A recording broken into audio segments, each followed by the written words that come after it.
All right, hey, welcome everyone to week two, module two in ELRC 7503. This week we're going to talk about backwards design and Bloom's taxonomy. Before we do, let me just say I appreciate everyone's feedback last week. I truly believe feedback is a gift. So, fellow students that took time to give me some specific feedback along with Professor, I really appreciate that. Try to incorporate some of that into this week's presentation as we all kind of hone our video production skills. So with that, let's dive in and look at what we're going to talk about this week, which is the three stages of understanding by design, uh, the six levels of Bloom's taxonomy. We're going to use both in the real world application in the form of our culminating project for this class, and then we'll reflect on this week at the end. Understanding by Design, developed by Jay McTighe and Grant Wiggins as a process and structure to guide the planning of curriculum assessments and instructions. It's fundamentally structured around the thought process of start with the end in mind and then move backwards from there. And it really relies heavily on an emphasis that all three stages be in alignment. In other words, we're going to identify the outcome, and what is taught is what is assessed or evaluated. Backwards design stage one, identify desired result. What does success look like with ultimate transfer of skill or knowledge, and who needs to perform what? Said another way, who needs to know how to do? Stage two is determine the assessment evidence. How will we know we have achieved success? What is a fair and equitable way to evaluate and measure performance and ultimately the transfer of skill or knowledge? And then finally, stage three, how do we get there? This is the plan, learning experiences, and instructions. So, what tools, what strategies, what materials and activities, what is needed to drive student success? What will help students transfer the knowledge or skill evidenced by evaluation or assessment in the most autonomous way? That's backwards design in a nutshell. Where do we want to go? How do we get there? How do we know when we've gotten there?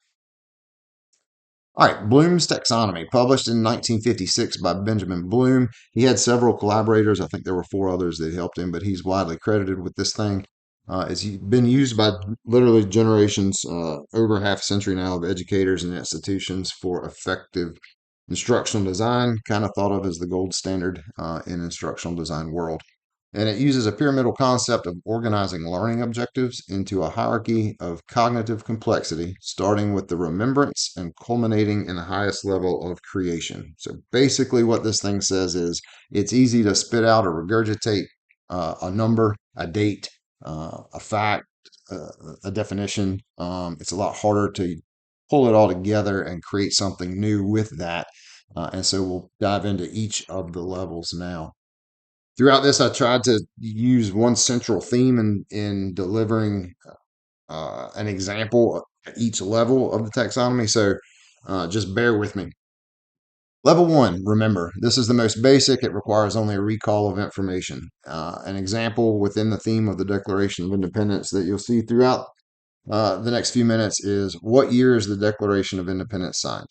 So if I'm teaching the Declaration of Independence in a history class, and success is students walk out with a deep understanding of the conditions at the time and the cause and effect of the Declaration of Independence, then might start at level one. What year was it signed? Easy, spit it out, 1776. Let's move on. Then we get to level two, which is understand. This requires a deeper thought than just a simple recall. Explain to me what the Declaration of Independence is. Bam. All right. We know it's a document. It was signed in 1776. We know it split the colonies from Great Britain. We're getting somewhere now. We'll move into level three, which is apply. And this is using knowledge in a new context. An example here, draw an illustration highlighting the significance of the Declaration of Independence. A little deeper thinking. Level four, analyze. Here we're going to explore causation, connections, and relationships. An example might be contrast the political mindset in the colonies versus Great Britain in the late 18th century that led to the Declaration of Independence's creation. Now we're going to move into level five, which is evaluate. We're going to use sound analysis to make judgments. So an example might be defend Great Britain's claim of sovereignty over the colonies after the Declaration of Independence was delivered to King George, then defend the colonies' break from Great Britain and claims of rights to self governance. Lastly, we'll create something new in level 6. This is the creation stage. Make something new based on the previous levels of the taxonomy here. Example would be develop a defendable declaration of independence for a U.S. state or territory based on legitimate grievances. So that's Bloom's taxonomy in a nutshell. You could get super deep in the weeds here, but I tried to keep it at the wave tops and hit the highlights for you. Again, 6 levels, starting at remember, moving down into create something new based on previous learning. All right, this week we were tasked with starting to think about and develop the framework for our final project, where we'll create an instructional design product to tackle a real world problem using backward design and Bloom's taxonomy. Full disclosure here, I'm not a traditional educator in the sense I've never taught in K through 12. I don't have an undergrad in education. I'm a uniformed service member in the United States Coast Guard, but I live in the training world, so I'm loving this program. But I got to say that up front. So when I try to use a real world project like this, I try to apply it to my world of work. So what I plan to do is develop a curriculum through the SMART principles and employing backward design through the use of Bloom's taxonomy framework to teach standard rules of engagement to deploying U.S. Coast Guard members.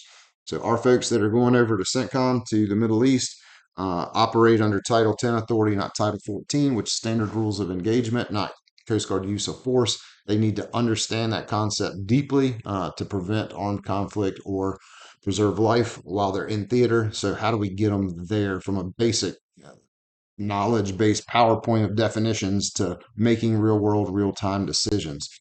Using backward design, I'm going to start with the end in mind. I developed a condition performance standard terminal performance objective here. So the end in mind is given a total force package in a real world threat scenario, develop an appropriate response in accordance with standard rules of engagement.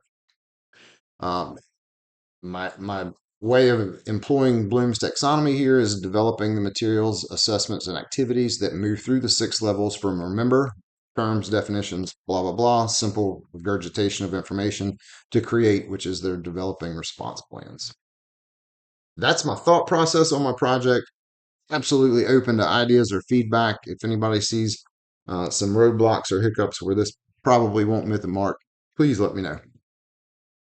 All right, in summary, it's been a brief 7.5 minutes, but we've covered down on backwards design, defining success, determining the appropriate evidence of success, and how do we get there. We talked about Bloom's taxonomy and the 6 levels. That learning progression moves from level 1 of remember up through level 6 of create. And I briefly pulled back the cover on what I plan to do with my final project, but again, totally open to suggestions. Here's a reference I used in this week's development. I appreciate your time. I look forward to your feedback. Feedback is a gift. I can't stress it enough, and we'll see you next week.